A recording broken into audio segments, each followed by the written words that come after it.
আজ অনেকদিন পর বানিয়েছি মেটে চচ্চড়ি, সেটাই তোমাদের সাথে ভাগ করে নিচ্ছি। আমরা মটন খাই না, তো চিকেন দিয়ে বানিয়েছি চিকেনের মেটে চচ্চড়ি। কিভাবে বানালাম তোমাদের সাথে সেটাই ভাগ করে নিই। শুকনো খোলায় গোটা গরম মশলাকে একবার বেশ ভালো করে ভেজে নিয়েছি, সেটাকে তুলে নিয়ে কড়াইতে দিয়েছি তেল। তেল দিয়েছি 4 চামচ মতো। আর তেল দেওয়ার পর তেলটা গরম হলে 2-4 দানা চিনি দিয়েছি। চিনি দেওয়ার কারণ হলো তাতে মাংসের রংটা খুব ভালো আসে। এবার দিয়েছি কয়েকটা রসুন। রসুনগুলো হালকা লাল হয়ে ভেজে এলে দেব ওই গোটা গরম মশলাগুলো। গোটা গরম মশলা দিয়ে বেশ ভালো গন্ধ বেরিয়ে এলে দেব পেঁয়াজের কুচি। পেঁয়াজ দিয়েছি আমি 2টো বড় পেঁয়াজ আর হাফ পেঁয়াজের কুচি।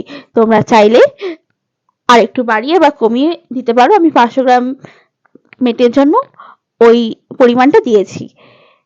বেশ ভালো করে ভাজা ভাজা হয়ে গেলে দেব সামান্য নুন আর চিনি, তাতে ভালোভাবে মজে ওঠে পেঁয়াজগুলো।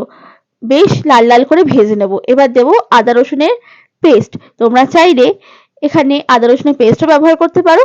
আর আমি এখানে আদা আর রসুনকে ছেঁচে নিয়েছি, তাতে খুব ভালো স্বাদ আসে। 1.5 চামচ রসুন বাটা আর 1 চামচ আদা বাটা দিয়েছি। তোমরা তোমাদের মাংসের আকারের ভিত্তিতে এই পরিমাণটা বাড়িয়ে নিতে পারো। দিয়েছি মশলা, বাড়িতে থাকা যে রেগুলার মশলা আছে সেগুলোই দিয়েছি। আর তোমরা যদি মনে করো যে চিকেন মশলা বা কাশ্মীরি রেড চিলি পাউডার দেবে, সেটাও দিতে পারো। সেখানে স্বাদ তোমরা যেরকম স্বাদ পছন্দ করো সেরকম ভাবে দিতে পারো। ভালোভাবে মশলা কষে এলে দিয়েছি টমেটো। টমেটো দিয়ে বেশ ভাজা ভাজা হয়ে গেলে তেল ছেড়ে আসবে, ততক্ষণ অবধি অপেক্ষা করব। এবার দেব এই মেটেগুলো আজ আমি প্রথম সেদ্ধ করে দিয়েছি। এর আগে কোনোদিন আমি সেদ্ধ করে ব্যবহার করিনি। মেটেগুলো দেওয়ার পর একবার নাড়াচাড়া করে নিয়ে দেব 2 চামচ নুন আর 2-4 দানা চিনি, তাতে রংটা ভালো আসবে। বেশ ভালো করে নাড়াচাড়া করে নেব। যখন সামান্য তেল ছাড়বে তখন দেব দই। তোমরা চাইলে দইয়ের সাথে নুন, চিনি বা অন্য কোনো মশলা মিশিয়েও দিতে পারো। বেশ ভালো করে নাড়াচাড়া করে কষিয়ে নেব।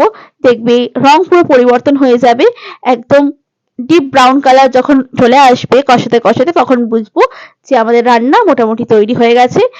এখানে আমি 2 কাপ মতো জল আগে থেকে বসিয়ে রেখেছিলাম গরম করার জন্য, সেটা দিয়ে দিলাম।